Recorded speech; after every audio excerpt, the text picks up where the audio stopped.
Fique agora com Lições Fraternais com Daniel Segredo, mais um programa da Rádio e TV Fraternal. Olá, amigos e amigas da Rádio e TV Fraternal, muito bem-vindos a mais um capítulo do Lições Fraternais. Hoje, iniciamos um novo livro. Semana passada, nós findamos o Espírito da Verdade, lemos os 104 capítulos e então concluímos aquele livro, graças a Deus, no sentido de todo o ensinamento que ele nos deu. E agora vamos adiante, né? O ensino, a prática, a doutrina espírita, ela inicia-se, mas não tem prazo para terminar, porque como a vida nos ensina, cada vivência, uma experiência, estamos sempre aprendendo. Então, livros espíritas temos muitos, temos muito a estudar, muito a compreender, e aos poucos, gradativamente, a gente vai aprendendo com cada um deles. Hoje, com muita satisfação, iniciamos a Religião dos Espíritos. Rapidamente passar o início desse livro. Esse livro, enquanto o Espírito da Verdade, ele sempre fazia menção a um capítulo do Evangelho, o Religião dos Espíritos, ele vai fazer um vínculo com uma questão do Livro dos Espíritos. É lógico, não quer dizer com isso que não vai mais ler o Evangelho. Pelo contrário, em muitas situações a gente vai comentar acerca do Evangelho, porque ele é um pilar, a base nossa é o Evangelho segundo o Espiritismo. Mas agora nós vamos ter como referência também o Livro dos Espíritos, que nos vai trazer mais essa questão espiritual, de composição de espírito, da doutrina espírita, que a ciência que estuda a relação corpórea espiritual, né, como disse Allan Kardec. Então nós vamos aprender um pouquinho com o Livro dos Espíritos agora. Que Deus os abençoe nessa nova empreitada, nesse novo livro, um livro que tem 91 capítulos que foram escritos durante 91 sessões públicas durante o estudo da doutrina no ano de 1959.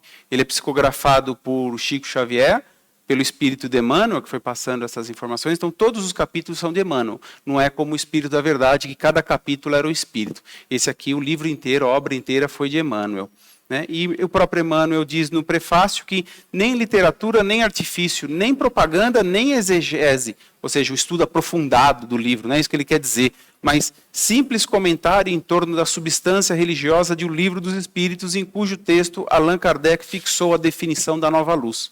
Então, estamos aí, vamos para o capítulo número 1 do Religião dos Espíritos, Se Tiveres Amor. Ele foi psicografado numa reunião pública de 5 de janeiro de 1959, e esse texto faz referência à questão 887. A leitura do texto. Se tiveres amor, caminharás no mundo como alguém que transformou o próprio coração em chama divina a dissipar as trevas. Encontrarás nos caluniadores almas invigilantes que a peçonha do mal entenebreceu, e revelarás toda ofensa com que te martirizem as horas. Surpreenderás nos maldizentes criaturas desprevenidas que o veneno da crueldade enlouqueceu, e desculparás toda a injúria com que te deprimam as esperanças. Observarás no onzenário a vítima da ambição desregrada, acariciando a ignomínia da usura em que atormenta a si próprio, e no viciado o irmão que caiu voluntariamente na poça de fel em que arruína a si mesmo. Reconhecerás a ignorância em toda manifestação contrária à justiça, e descobrirás a miséria por fruto desta mesma ignorância em toda parte, onde o sofrimento plasma os cárceres da delinquência, o deserto do desespero, o inferno da revolta ou o pântano da preguiça. Se tiveres amor, saberás assim cultivar o bem a cada instante para vencer o mal a cada hora. E perceberás então como Cristo fustigado na cruz, que os teus mais acirrados perseguidores são apenas crianças de curto entendimento e de sensibilidade enfermiça, que é preciso compreender e ajudar, perdoar e servir sempre, para que a glória do amor puro, ainda mesmo nos suplícios da morte, nos erga o espírito imperecível à bênção da vida eterna.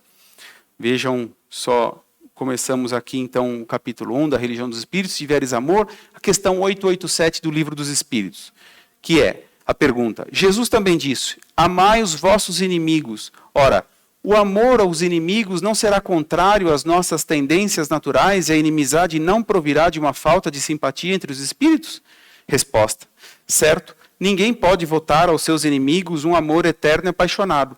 Não foi isso que Jesus entendeu de dizer. Amar os inimigos é perdoar-lhes e lhes retribuir o mal com o bem. O que assim procede se torna superior aos seus inimigos, ao passo que abaixo deles se coloca, se procura tomar vingança. Então, meus amigos, se tiveres amor, aí a gente precisa lembrar o quê?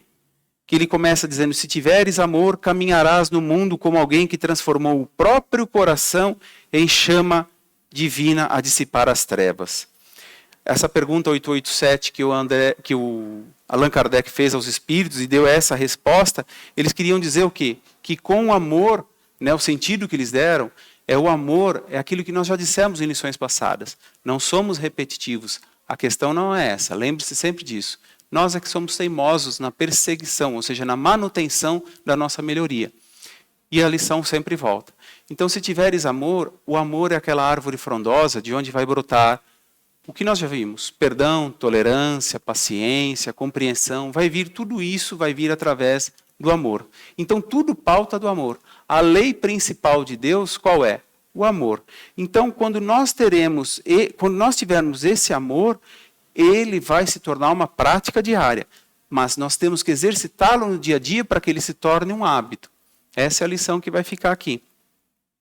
Ele vem dizendo em várias citações do livro, ele coloca o dia a dia que nós vivenciamos e vemos rotineiro, quando ele diz aqui num trecho que observarás o onzenário. O que é o onzenário? Onzenário é aquele que pratica juros abusivos, que na nossa linguagem é o agiota.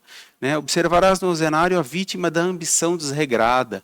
Então veja aí aquele desejo desesperador, aquela vontade sem limites, aquela vontade sem freio pela qual a pessoa quer algo e ela não mede consequências, ela não entende que do outro lado tem uma pessoa como ela que sofre, ri e chora, tem os mesmos sentimentos, mas a vontade dela é muito maior. E aí ele vem falar do quê?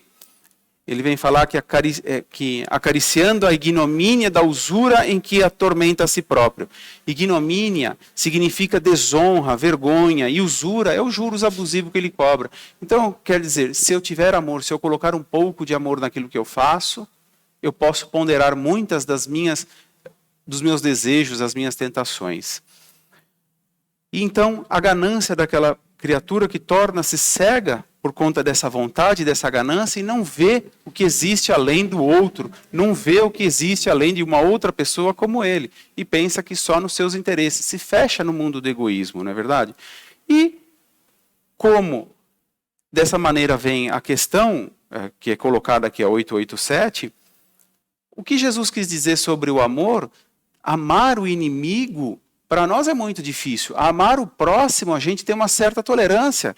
Sejamos sinceros conosco mesmo, quando nós dizemos assim, eu amo o próximo, eu amo meu filho, eu amo meu pai, eu amo a minha mãe, mas quem é o próximo? Lembra das lições que nós já vimos? Quem é o próximo? O próximo é aquele que cruza meu caminho, o próximo é aquele que está na jornada junto comigo, o próximo é aquele que está na vida terrena, espiando e provando as suas, por si só, também como eu, está sofrendo, está tendo suas privações, está tendo seus questionamentos, suas dúvidas. Então esse é o próximo. E aí o que acontece? Amar o próximo como a si mesmo é a lição master que Jesus nos deu, a principal lição. E diante disso nós tiramos o quê? Quando vai falar amar o inimigo. O que Jesus quis dizer em amar o inimigo é tolerar, é respeitar o inimigo. Ele não está querendo dizer para que você coloque o mesmo grau de amor que você tem pelo seu filho, pela sua mãe, pelo seu pai, por quem quer que seja, para o seu inimigo. Mas é o quê? É tolerar, é respeitar. É a própria resposta que os espíritos deram a Allan Kardec. Eles disseram o quê? Ninguém pode votar, ou seja, ninguém pode colocar, ninguém pode impor aos seus inimigos um amor terno e apaixonado. Né? Mas não foi isso que Jesus entendeu dizer. Amar os inimigos é perdoar-lhes, é retribuir o mal com o bem. E aí a gente vai fazer menção, veja só, ao Evangelho. Quando nós aprendemos naquela lição, quando lhe desferirem um tapa numa face, ofereça a outra. O que é? Se me fez o mal, retribua o bem. Por que eu tenho que retribuir com o mal? É como ele termina a questão, a resposta dessa questão. O que assim se procede se torna superior aos seus inimigos. Ou seja, se eu não perdoo, se eu não retribuo o mal com o bem, eu retribuo o mal com o mal, o que acontece comigo? Eu busco a vingança e eu me coloco ou no mesmo patamar que ele ou superior. Entendeu? Então, se eu não pratico aquele amor, se eu não exercito o perdão, se eu não pratico essa tolerância, esse respeito, essa paciência, eu acabo me tornando como o meu inimigo, se não até pior, porque o meu desejo de vingança, às vezes, pode ser pior do que aquilo que ele me fez. Essa é a mensagem que quer nos trazer aqui a questão 887, e se tiveres amor. Então, tudo isso é o amor. Madre Teresa de Calcutá tinha uma frase que dizia assim: é fácil amar os que estão longe, mas nem sempre é fácil amar os que vivem do nosso lado. Ela quer dizer do amar sem compromisso, que é o que a lição está nos ensinando. E esse amar em diversas formas, não sempre o amar que nós entendemos que é o amar como eu amo a minha esposa, como eu amo meu filho, como eu amo minha filha, como eu amo meus pais, como eu amo meus parentes. Não é nesse sentido. É um amor que ele vai diversificando em cada situação. Eu tenho respeito por aquela pessoa, eu tolero aquela pessoa que pensa diferente de mim, eu tenho paciência com aquela pessoa que diverge totalmente da sua conduta, da minha. Isso quer dizer, eu não preciso ser conivente com a conduta errada dela, mas eu devo respeitá-la, ainda que esteja fazendo errado, numa oportunidade de dizer o caminho certo. Mas lembre-se, se ela não quer seguir, o problema é dela. A minha parte eu faço, ela faz a dela. Cada um por si, nesse sentido de cada um por suas obras. Né? Cada um veio reencarnar para quê? Com qual propósito? De evoluir a si mesmo. E a carta de Paulo aos Coríntios, que declama todo aquele amor. Quando eu vou fazer algo, colocar amor, é importante a gente falar aqui também. Então, o perdoar também vem do amor. Então, tudo está conectado, tudo está ligado. E aí eu lembro de uma historinha de Divaldo Franco, que ele disse para uma mãe que ia até ele pedir orientação, porque o filho estava no vício, era viciado, tinha caído no mundo das drogas. Aí ela dizia: Divaldo, não sei mais o que fazer. Já fiz de tudo por meu filho, mas ele não sai das drogas, eu não tenho mais forças. E ele perguntou: você já fez de tudo? Ela disse: sim, já fiz de tudo, Divaldo. Então ele responde para ela: então ame seu filho, como sempre amou. Ame seu filho. Se tiveres amor. Essa foi nossa primeira lição do Religião dos Espíritos. Faça sua reflexão, leia o Livro dos Espíritos agora. E o que você acha sobre essa lição? Eu agradeço a sua companhia e te espero no próximo programa. Até lá. Tchau.